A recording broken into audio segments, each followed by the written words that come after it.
saisonnier, c'est la solidarité. Être saisonnier, c'est la diversité. Être saisonnier, c'est apprendre un métier. Rejoignez la communauté Tempora sur nos réseaux sociaux, tempora.agri. Être saisonnier, c'est la solidarité. Être saisonnier, c'est la diversité.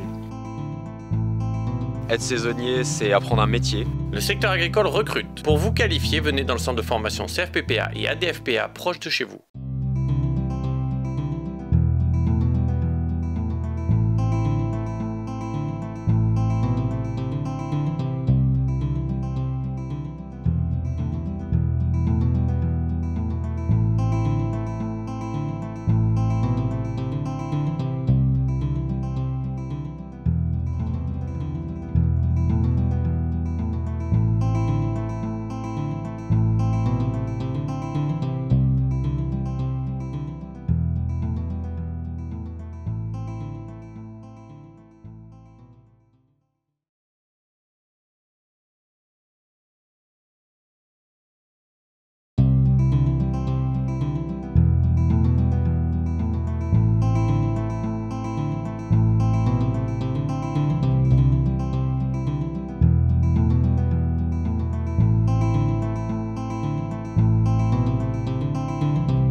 J'ai acquis vachement d'expérience dans le travail saisonnier parce que j'ai travaillé chez les uns, chez les autres.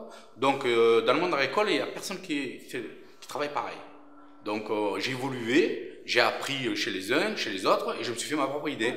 Beaucoup de belles rencontres surtout. J'ai eu vraiment la chance de tomber sur des producteurs de plantes à parfum qui ont eu l'envie de partager leur passion et qui nous ont vraiment intégrés à leur famille, ils nous ont transmis leur savoir-faire, ils nous ont mis en contact avec des potentiels acheteurs, mis en contact avec des fournisseurs. Tout a été, on a été accompagnés de A à Z. Alors je suis né déjà dans une région où on fait beaucoup de verre, à Saint-Émilion exactement. J'avais mes parents qui étaient employés agricoles dans un grand domaine. Et étant tout petit, la nature m'a toujours attiré. Donc voilà. Puis un beau jour, je me suis marié et j'ai atterri à Baudouin. Voilà. Et avec une fille d'ici, j'ai connu Terre de Gaïa. Puis vu mon parcours, il était décidé d'avoir un bon ouvrier avec lui, donc j'ai accepté. Voilà. En fait, je viens d'un petit village de l'Espagne. Et c'est vraiment immigrant. Mes grands-parents, ça fait des années qu'ils venaient. Et moi, la première fois que j'ai posé un pied en France, il y avait l'âge de 16 ans. Je venais faire la récolte des raisins à Sablé. Et après, voilà, c'était toutes les années pareilles. Initialement, moi j'étais enseignant et j'ai décidé de faire une reconversion. Et suite à cette reconversion, j'ai passé un BPREA, un brevet professionnel responsable d'exploitation agricole. Mais je ne viens pas du milieu agricole, donc j'avais pas de terre. Et je me suis dit que j'allais commencer dans le salariat, j'ai commencé comme saisonnier, et puis là aujourd'hui je suis en CDI. Je suis arrivée, je connais l'agriculture depuis toute petite parce que j'ai bercé dedans. Mais sinon, avant ça, j'étais saisonnière en restauration. Après, j'ai réussi à rentrer dans mon domaine qui était mon domaine de prédilection. Donc j'ai travaillé 5 ans dans le handicap comme aide médico-psychologique. Et face au fonctionnement institutionnel et par mes convictions personnelles, j'ai décidé de retourner au vivant et de repartir en tant que saisonnière agricole parce qu'en fait, à un moment donné, je me suis retrouvée sans travail et j'étais à la rue. Et je squattais chez une amie, mais du coup, ça me convenait pas. Un pote à moi a perdu son permis, il avait un camion aménagé. Et je me suis dit que c'était l'opportunité de démarrer une nouvelle vie. Et du coup, j'ai pris le camion et je suis partie sur les routes avec mes 2 chiens. Et donc, mon père est éleveur de brebis, donc aux Marches, à Orsières, à côté d'une station de ski, qui a repris la ferme de son père, qui avait repris la ferme de son père. Et donc, moi, j'ai grandi en montagne, je me suis épanoui en montagne. Je suis quand même parti en ville faire des études de graphisme parce que je ne m'étais pas destiné du tout au milieu agricole pour sûrement me détacher un peu d'un travail que je jugeais intense au début. Donc je suis parti faire des études de graphisme à Aix et à Marseille. Je me suis rendu compte que c'était pas du tout ce que je voulais faire. Je suis revenu progressivement de plus en plus pour aider. Donc j'ai commencé à aider assez tôt. À 12 ans, je faisais un peu, j'aidais mon père à faire les foins. Et après, dès que j'avais du temps, en fait, je venais aider et je me suis rendu compte que ma vie, elle était à la montagne avec mes brebis. Quand j'ai commencé à dire mes brebis, je me suis dit, bon, il faut commencer à y aller, quoi. Et donc, ça fait 21 ans que je travaille pour la même entreprise. Je bascule de l'été à l'hiver, comme ça. J'ai commencé, allez, on va dire, pour ramasser les cerises. De les cerises, on passait à les raisins. De les raisins, après, on a commencé à faire la taille. Et après, j'ai commencé à greffer. De greffer, on chicote, on ramasse le vigne mère, on fait un peu tout. Personnellement, j'adore toutes les tâches qui accompagnent le jasmin. La récolte plus particulièrement parce que c'est vraiment l'aboutissement de toute une année de travail, même si la position peut être inconfortable et en effet il faut avoir le dos solide et avoir appliqué les bonnes positions corporelles histoire de pouvoir tenir les 100 jours de récolte. Mais c'est que du bonheur. Moi, toutes les tâches, je les adore. Même le désherbage, j'aime bien. Donc, et en bio, faut bien. Hein. Donc je travaille les vendanges, ça dépend des années. Mais les bonnes années, tu démarres mi-août par la Champagne.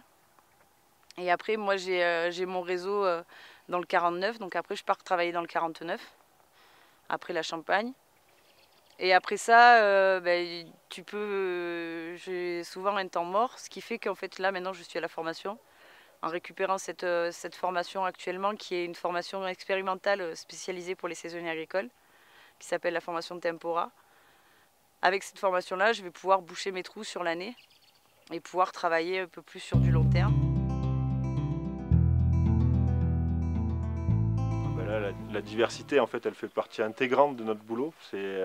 On pourrait même dire que c'est pas un boulot d'agriculteur, c'est des métiers de l'agriculture parce que on est éleveur, mais en même temps on élève, mais on met bas aussi. On est des naisseurs, donc on fait naître les agneaux.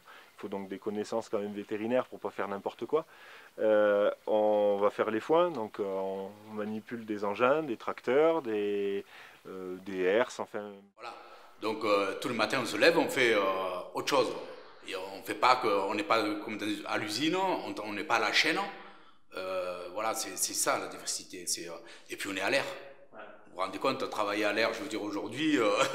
Ça que c'est bien dans ce métier, c'est qu'on ne fait jamais le même boulot. C'est comme si on est dans une entreprise de fruits et légumes, qu'on est devant la bascule, on pèse tout le temps les mêmes, même si c'est des raisins ou des.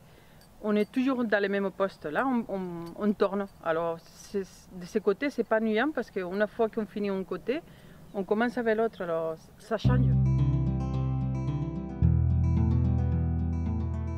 Ce qui m'a poussé vers le milieu agricole et ce que j'aime, c'est d'être tout le temps dehors. C'est-à-dire que on commence tôt le matin avec le soleil, on finit souvent un peu plus tôt quand il fait chaud, mais on est vraiment rythmé sur le rythme solaire et puis on sent bien les saisons passer, le froid, le chaud, les choses. C'est vraiment une tranquillité d'esprit. Je croyais que j'étais insomniaque quand j'étais prof à Paris et là je dors vraiment hyper bien, 22 heures, je fais toutes mes nuits complètes.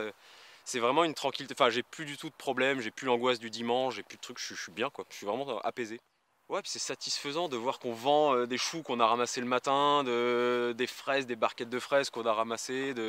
Vraiment, j'aime bien ça, quoi. L'aspect vente directe, ça me plaît. J'aime tout. Alors, non, après c'est bien parce que c'est vrai qu'on voit quand on taille un pied de vigne, après on le voit pousser, on l'entretient.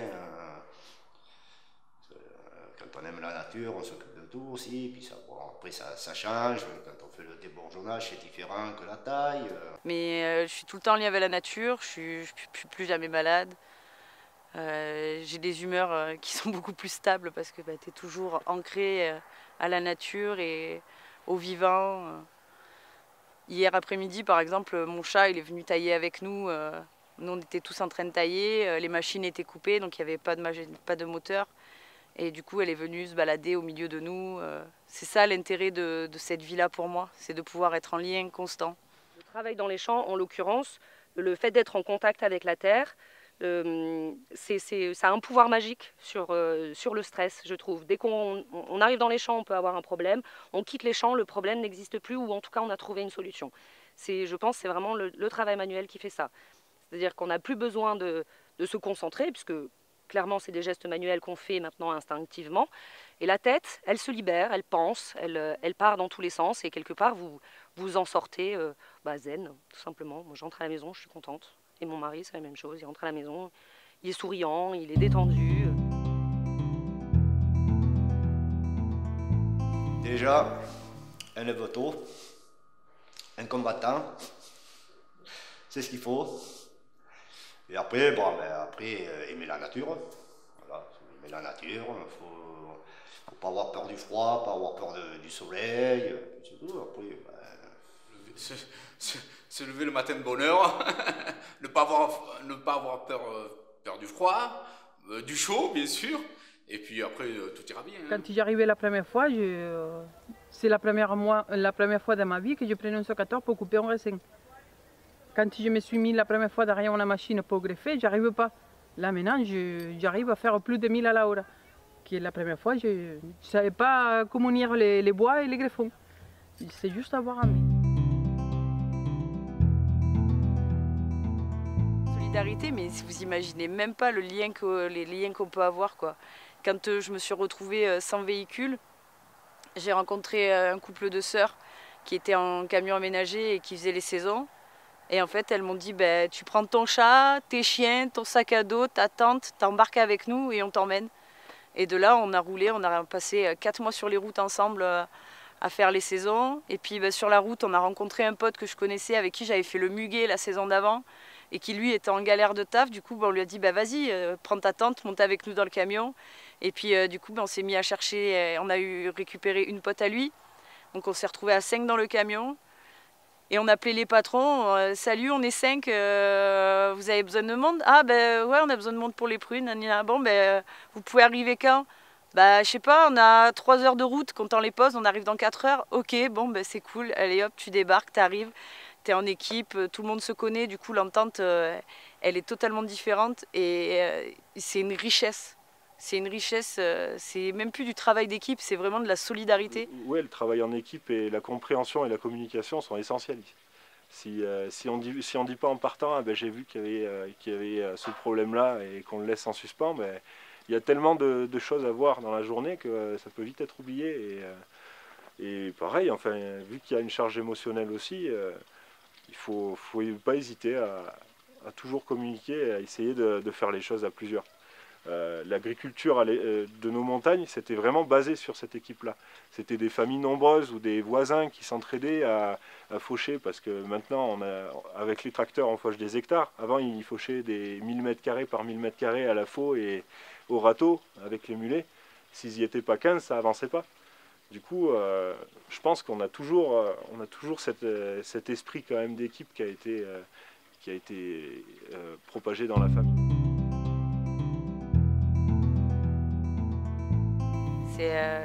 Être saisonnière agricole, ça a été pour moi le début d'une nouvelle vie, quoi.